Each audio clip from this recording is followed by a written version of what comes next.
Mestre, un sessantenne si è trovato in piena notte faccia a faccia con un ladro, definito tramortito da un pugno al volto sferrato dal malvivente. L'uomo è stato curato dai sanitari del SUEM. La vittima, attorno alle 3, era stata svegliata dai rumori che provenivano dall'ingresso della sua abitazione di via Eridesio. Si è alzato per capire di cosa si trattasse e si è trovato davanti lo sconosciuto che l'ha colpito per poi scappare in sella a una bicicletta rubata al sessantenne. La polizia sta indagando per cercare il malvivente.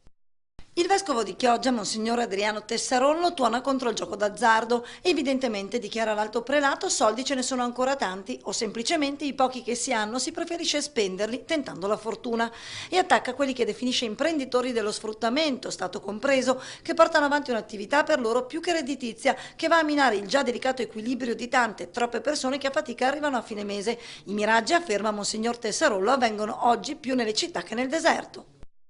Andiamo a San Donà, chirurgia potenziata all'ospedale, è stata attivata la Daywick Surgery, un'area di degenza aperta da lunedì al venerdì, fornita di 13 posti letto per ospitare pazienti che hanno bisogno del ricovero dopo un intervento chirurgico programmato. L'area permette alle altre unità operative ospedaliere di avere una disponibilità di posti letto dedicati alle urgenze in arrivo dal pronto soccorso, in particolare durante il periodo estivo, quando il flusso di lavoro aumenta per effetto della presenza di turisti sul litorale.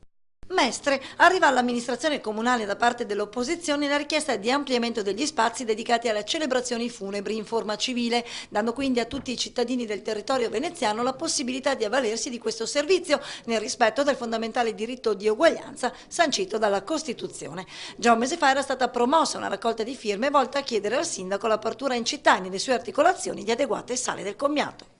Ci spostiamo a Mirano, i 400 negozi di vicinato e locali di Martellago, Mirano Noale, Salzano, Scorzè e Spinea partecipano all'iniziativa promossa dalla Confcommercio del Miranese, che lancia un concorso a premi per promuovere la spesa sotto casa, scegliendo così le botteghe delle piazze invece dei grandi centri commerciali.